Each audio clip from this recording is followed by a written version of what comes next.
Pessoal, boa noite.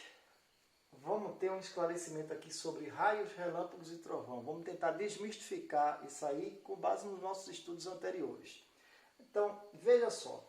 Grande parte das nuvens que nós temos, eu vou desenhar aqui uma nuvem.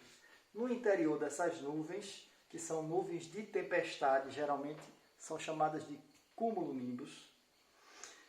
Essas nuvens, no seu interior, elas possuem pequenos cristais de gelo e alguns cristais maiores, que é aquilo que a gente conhece como granizo, certo? Quando você tem nuvens com essa configuração, nós temos cumulonimbus. Os cumulonimbus são aquelas nuvens mais pesadas, das chamadas tempestades. O que vai acontecer? Com uma condição ambiental adequada, isso envolve temperatura, pressão, tudo, e com as correntes de vento vindo aqui, quando essas correntes de vento se alinham direitinho com essas nuvens, essas pequenas partículas de gelo e as partículas maiores começam a se atritar. Nesse atrito, nós passamos a ter cargas. Nós passamos a ter cargas formadas no interior dessas nuvens, ok? Isso aqui, para explicar a condição dos relâmpagos, nós temos a teoria colisionais, que é justamente a base dessas colisões causadas por essas correntes de vento. Então nós vamos imaginar um ambiente aqui como se eu estivesse em duas cidades distintas, para mostrar as duas situações distintas de raios. Olha só. Então, o raio é exatamente aquele efeito de descarga elétrica. Adiantando aqui, o relâmpago é o efeito luminoso e o trovão é o efeito sonoro. A gente vai desmistificar cada um deles, como é que acontece. Olha só, eu vou pegar uma região em que eu tivesse uma nuvem e aqui eu vou fazer uma outra região, como se eu estivesse lidando com duas cidades distintas. Outra região em que eu tivesse outra nuvem.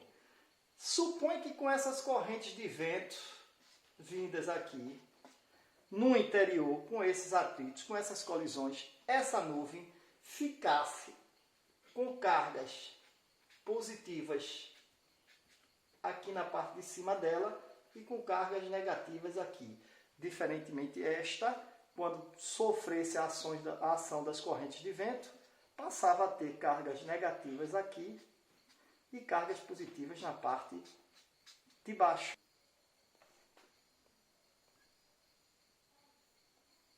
Então, veja, nós estamos com essas duas formações aqui. Veja que eu estou colocando duas regiões distintas para ter duas formações distintas. Aí eu vou imaginar aqui o solo. O solo aqui embaixo, olha lá. A nuvem lá em cima, isso a gente vai olhar, às vezes tem 4 km de distância, mas eu não vou me aprender essa distância não. Mas vejam.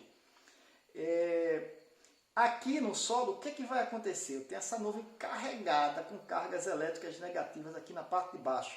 Como é que vai ser nessa região o solo? Atração. Eu terei cargas positivas aqui nessa região.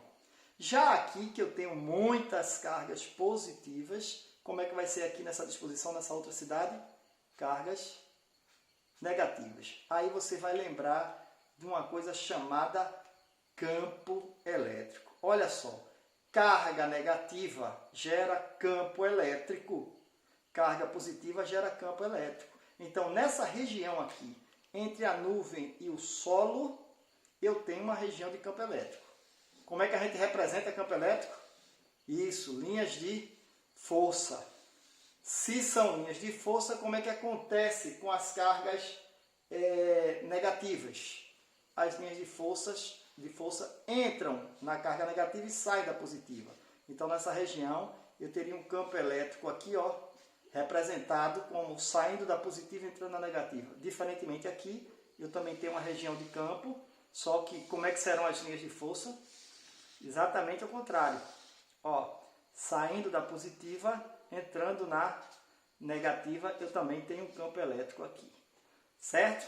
Olha lá a grandeza vetorial. Mas entenda, o que é que existe aqui? A região de campo entre a nuvem e o solo. E aqui existe uma coisa chamada ar. Olha só, Se você tem ar, você tem uma coisa chamada gases. Se você tem gases, você tem uma coisa chamada moléculas. Se você tem moléculas, você tem átomos. Se você tem, átomos. Se você tem átomos, o que é que você tem? Você tem um núcleo positivo e ao redor dele a eletrosfera, que é cheia de carga o quê? Negativa. Então perceba, nessa região aqui, eu tenho cargas negativas numa região de campo. Ora, cargas negativas numa região de campo geram uma coisa chamada força elétrica. Essa força elétrica, na medida em que ela vai sendo aumentada pelos valores de carga, aí você começa a ter a atração elétrica. Não é isso? Você começa a ter a atração elétrica. Essa força aumentando. Então, veja, como eu estava falando, na medida que essa força elétrica, dada a essas diversas cargas, ela começa a aumentar, ela provoca a ionização desse ar.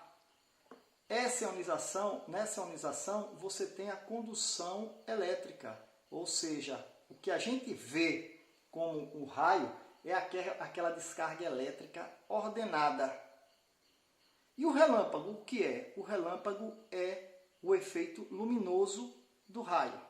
Por que isso? Quando ioniza, o choque entre as partículas elétricas, entre os elétrons, ele é tão intenso, e vocês sabem lá da química, estão lembrados daquelas camadas dos elétrons? Na medida que o choque ocorre, o elétron é forçado por esse choque a mudar de uma camada para outra. E toda vez que o elétron sofre esse tipo de choque, que muda de camada, ele emite uma coisa chamada fóton, que é o efeito luminoso. Nesse caso aqui, havendo essa ionização, o que é que nós teremos? Nós teremos a força elétrica fazendo com que a descarga elétrica... Lembre-se sempre, quem se movimenta são os elétrons. Nesse caso aqui, o raio está vindo, a descarga elétrica está vindo de onde? Do negativo para o positivo, porque quem se movimenta são os elétrons. Então, o raio veio da nuvem para a Terra. Diferentemente daqui, com a ionização, o que é que vai acontecer? O raio vai sair da Terra para a nuvem. Lembre-se, quem se movimenta são os elétrons. Então, nós teríamos o raio aqui, saindo da Terra para a nuvem. Então, perceba, temos dois tipos de raios.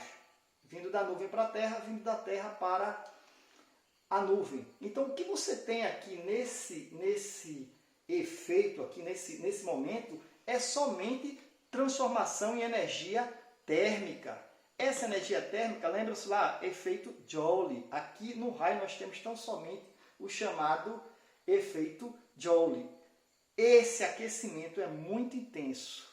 Então, ocorreu a descarga, mudança de camada, ocorreu a descarga e o raio. A mudança de camada, o relâmpago. Logo em seguida, o trovão. Perceba que a intensidade aqui é tão alta de temperatura que esse ar ele fica extremamente aquecido. Então, nessa descarga, há uma separação da camada de ar e depois a junção da camada de ar que foi aquecida com a camada de ar fria. Há a troca de calor, aquele barulho intenso que a gente ouve. Ou seja, nunca devemos ter medo do trovão, porque todo o perigo já passou quando ele ocorreu. Correto? Aqui no Brasil, a gente tem uns detalhes assim meio tristes em relação a raio, porque o índice de raios que cai por segundo na superfície da Terra brasileira aqui é a maior do mundo. É a maior do mundo. E dia sim, dia não, geralmente morre uma pessoa por causa de raio. No geral, isso ocorre em área rural, certo? No geral, isso ocorre em área rural. E aí, na continuação da aula, a gente vai explicar por que de área rural, uma vez que tudo isso tem a ver com aquilo que a gente falou lá na aula passada, poder das pontas. Estão lembrados? Só para lembrar aqui, num condutor qualquer, vamos pegar um condutor que tenha uma forma irregular. Digamos que ele esteja carregado positivamente. Ó, a tendência nessa parte da ponta aqui, ó, é que haja uma maior concentração de cargas. Então, ó, linhas de campo saindo, linhas de campo saindo, linhas de campo saindo, ó. Só que aqui, ó, perceba, nessa região mais perto, nós temos uma densidade maior de linhas de carga elétrica, de linhas de campo elétrico. Essas linhas de campo elétrico, sendo mais intensas, há uma tendência de que as cargas, de que o campo aqui seja mais intenso. Então é por isso. Você está lá numa área rural. O que é que tem a área rural? A área rural é um descampado. Geralmente tem o quê? Uma árvore, né? Então, e o resto é descampado. Quando o raio vem, a tendência é ele vir atraído pela região onde haja um campo elétrico mais intenso. Então é por isso que é sempre muito perigoso você estar embaixo de uma árvore quando há chuva. Por quê? Porque ela é um ponto mais alto e aí ela funciona como uma ponta. Vai ser a única ponta. Se não tiver árvore e tiver um cara aqui, ó, ele vai ser a própria ponta. Ele vai ser a própria ponta. Então, em descampados, em área rural, é mais difícil. Já em área urbana, o que é que você tem? Você tem prédios. Vou desenhar aqui um prédio. Ó, simbolizar aqui um prédio. Quando eu simbolizo o prédio, o que é que se faz com o prédio? Se coloca uma coisa chamada para-raio. O para-raio é uma parte acima do prédio que vem com o fio condutor até a terra. Ora, o para-raio, ele traz o princípio do poder das pontas. Aqui há uma intensidade maior do campo elétrico. Então, quando o raio vem, ao invés dele ir para qualquer outro canto, a preferência dele vir é para cá. Veio aqui para essa ponta, o que é que vai acontecer? Ele desce aqui, a descarga desce aqui por um fio aqui. Geralmente é um cabo de aço grosso, é um fio condutor, que está aqui na terra e vem todos os elétrons sendo descarregados para a terra, protegendo tudo. Certo? Esse é o princípio básico do para-raio. Ora, existe uma coisa também que a gente vai chamar a atenção de vocês, se eu tiver uma casa, uma construção, digamos, no prédio tudo tranquilo, a área é pequena, se você for olhar, a área do prédio é pequena. Mas se você tivesse uma construção que fosse assim, uma casa aqui, outra aqui, tipo um complexo industrial, certo? Se for um complexo industrial, não adianta eu chegar e colocar simplesmente um para-raio aqui. Por quê? Porque vai vir aqui, existe um princípio chamado o princípio do cone para para-raio, e a relação é essa, é como se fosse o cone mesmo. Isso aqui é o para-raio, ele tem essa proteção aqui, ó. Essa distância aqui onde você vai fazer a construção e a altura. A relação é exatamente essa. A distância tem que ser 2 vezes a altura. Então, quando você for fazer um para-raio em algum complexo, você tem que levar em consideração isso aqui. O ideal num tipo de construção dessa aqui, que pode ser mais baixa, mas mais larga, é que você tenha essa expressão aqui levada em consideração. Se só botar um desse, a proteção, por exemplo, ficaria somente aqui, ó. O restante estaria desprotegido. Então, o normal seria você colocar diversos para-raios aqui, ó, fazendo um cerco em toda a tua área para proteger cada um dos teus prédios, ok? Então veja, o que é a expressão aterramento? É exatamente isso. É você conduzir a carga elétrica ou a descarga elétrica para a Terra. A Terra é o maior depósito de elétrons que existe. Nada é maior do que a própria Terra, não é isso? Então, beleza? Dúvidas vocês falem depois. Obrigado.